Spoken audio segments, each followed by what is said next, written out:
Hello, thanks for joining us on our TNT for a brand new week as we're sort of steaming rapidly towards the end of February. Now, on Saturday we had an interesting program, quite a few people with some interesting opinions based around this article. It was published in Pattaya Mail. Is it time to pack and leave Pattaya? And I was suggesting to broaden that, is it time to pack and leave Thailand? A reflection on unsolved social, tax, visa and banking issues versus staying for its allure. So just recapping on one particular part of this article.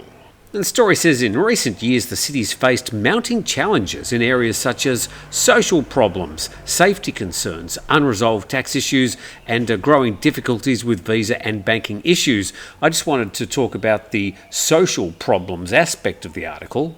It said some people are concerned about the safety of themselves and their families, particularly with the increasing number of accidents, disputes and other public disturbances.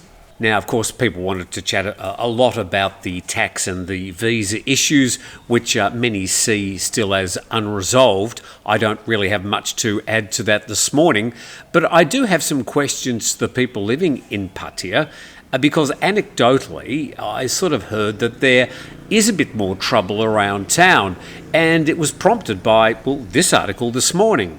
Also from PattayaMail.com, police raid Gang 38 hideout in Pattaya, seize weapons after brawl and explosion incident. Now, when talking about the word gang, this is not the sort of type of gang that I would have been particularly worried about when I was younger. But the story says a police operation has led to the arrest of a 16-year-old boy and 5 other youths following a violent clash between two groups in Pattaya. The brawl, which involved motorcycles and explosions, created panic among locals who had to flee the area. And they raided a room in Naklua and they found weapons, explosives and motorcycles. They've identified the youths as part of Gang 38, a group notorious for creating disturbance by riding loud motorcycles and engaging in public altercations. And police confiscated a .38 caliber firearm, several knives, explosives and 4 motorcycles. And the arrested youths, including Ander, denied the allegations. The remaining individuals were released after their guardians were contacted, and a further investigation will determine if any charges will be pressed. So over my past 13 years in Thailand, most of the time I was reading stories about gangs. It was involving mostly foreign gangs, things like organised motorcycle gangs.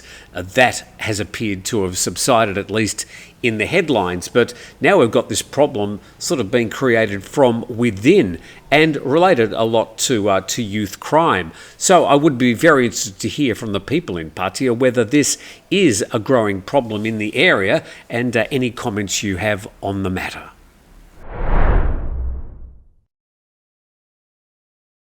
Acknowledging the great support and sponsorship of 5-Star Marine at 5starmarinephuket.com. Thanks very much to Sean and the gang. I've got some guests going out today with 5-Star Marine, and it should be a great day on Phang Bay. We've had some rather unusual weather in this part of the world. We've had excellent air quality, mostly bright sunny days, but for the past 4 days, for about 5, maybe 10 minutes, we've had just a downpour of rain floating in from the northeast, which is very unusual and unseasonal. Well, that's what I'm telling the guests anyway. Now, one person that's been in the headlines for 25 years in Thailand, once Prime Minister, now his daughter is Prime Minister. He headed down south on a bit of a peacekeeping initiative on behalf of his daughter and, well, maybe the government, but not officially, and he said this, and this is reported in the Khao English Facebook page. During his visit to Thailand's southern border province yesterday, ASEAN Chairman's advisor, so he's got an official role, offered a public apology for actions during his time as PM, acknowledging he may have acted hastily in some situations. And this is a quote regarding the Tak Bai incident. I've discussed with religious leaders that when I was Prime Minister, I had 100% good intentions and concern.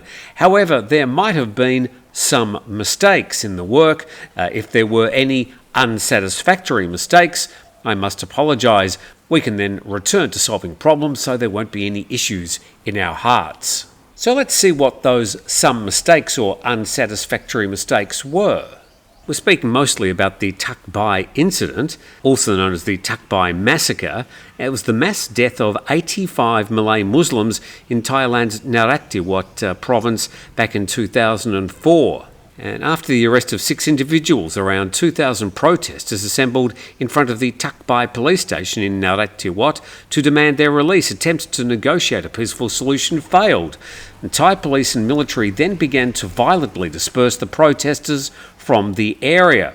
1,000 people were subsequently detained and transported to an army camp in neighbouring Pattaya province, resulting in the death of 78 people.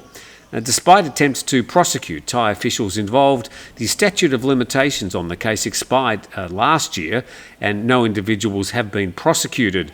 The incident is one of the deadliest to have occurred during the South Thailand insurgency. As the Prime Minister at the time, he simply has to take some sort of responsibility for the matter. He has not. And now, with basic impunity, some 21 years later, he wafts into the area as an ASEAN envoy and has, well, almost completely rewritten history, pretending that those 85 people were just a mistake.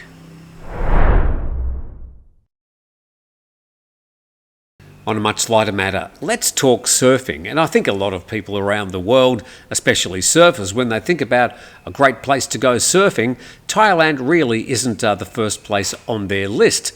But we go to this article in Nation Thailand. Thailand, a surfer's secret stash of hidden waves. And the article starts out, when to hang 10 in Thailand. The best time to catch some waves depends on which coast you're hitting.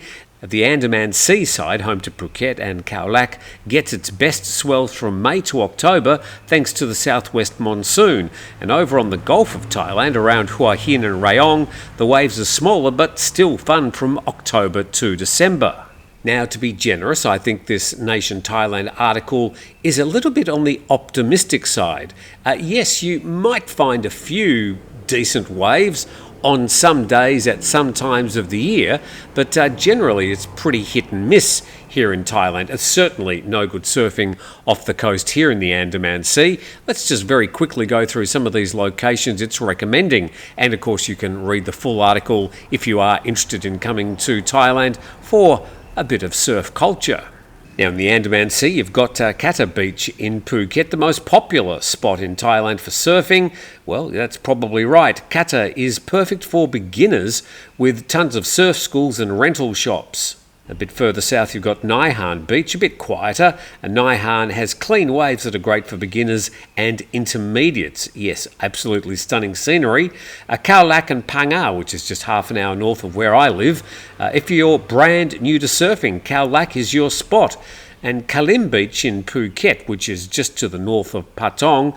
For the more experienced surfers, Kalim Beach offers a bit more of a challenge and stronger waves and a reef break.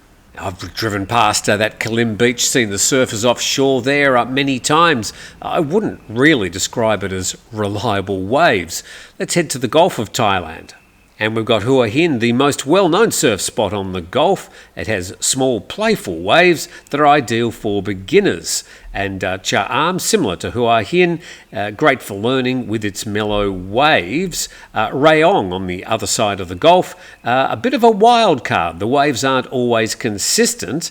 And talking about wave size, generally the waves are around 1 to 2 metres high, but you might see bigger swells during the monsoon season. And of course the best thing is the water temperature, perfectly warm year-round, 27 to 30, so you can leave your wetsuit at home. Now here over the past couple of days we've had some very big surf indeed, but it's been breaking right on the beach. As one wave goes out, the next one comes in, it stands up and crashes right on the beach. So you'd get a decent surf for about half a second before you were slammed into the sand. Okay, let's move to Phuket now. We were talking about a bit of trouble in paradise in Pattaya earlier. Let's go to some problems in Phuket. Australian couple rents motorbike and commits 2 robberies in one day, arrested in Phuket.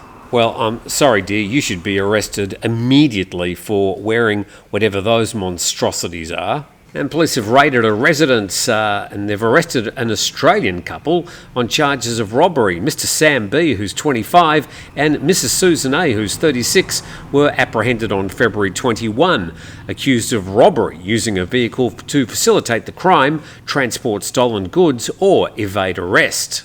And the first victim was a foreigner robbed of a handbag containing a mobile phone and other valuables near a 7-Eleven in Rawai. That happened at 9:30, but at 10:30 there was a similar robbery near a Thai massage shop in the same area.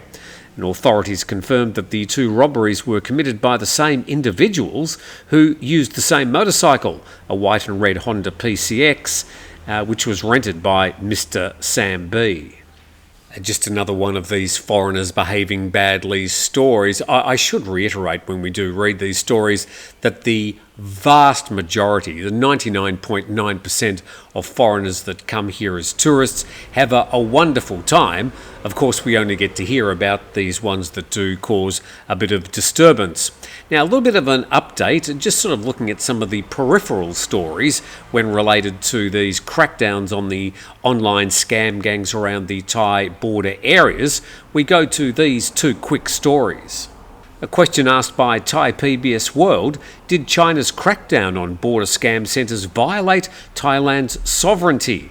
And China's extraterritorial law enforcement efforts to crack down on scam call centres along the Thailand-Myanmar border likely trod on Thai sovereignty and undermined the government's ability to handle the issue, according to local critics.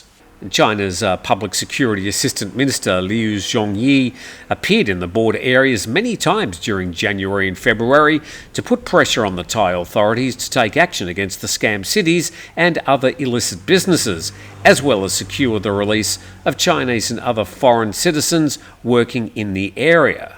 But an academic from Thammasat University says the unusual presence of the Chinese senior official raised concerns over Thailand's independence.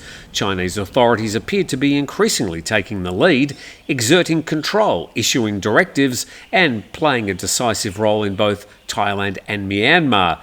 And quoting him, he said China's increasing involvement may undermine Thailand's autonomy in managing its borders and internal security. It's not as if this Chinese official was just wandering around across the borders with a backpack issuing orders and arresting people. He was travelling with, on the Thai side, Thai officials, and on the Burmese side with Burmese officials. So I'd be interested to hear what you think about whether China is encroaching on Thailand's autonomy in this matter. As we go to the Bangkok Post and another related story, 215 foreigners, including Thais, rescued from Cambodian scam centre.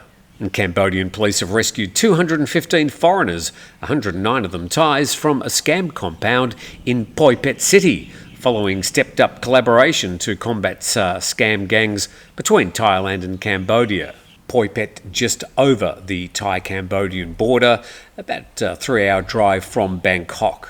Last Saturday, Cambodian police raided a 3-storey building on a tip-off that Chinese scammers were renting the building to operate online scams and gambling businesses. The 215 foreign nationals included 109 Thais, 50 Pakistanis, 48 Indians, 5 Taiwanese and 3 Indonesians. And meanwhile, a total of 621 Chinese nationals trafficked into Myanmar to work for scam gangs were rescued and repatriated to China from Mae Sot Airport in Tak between the 20th and the 22nd of February. So, that's just the way we see Thailand on this Monday, the 24th of February. Hopefully you have a fantastic Monday. We look forward to seeing you tomorrow.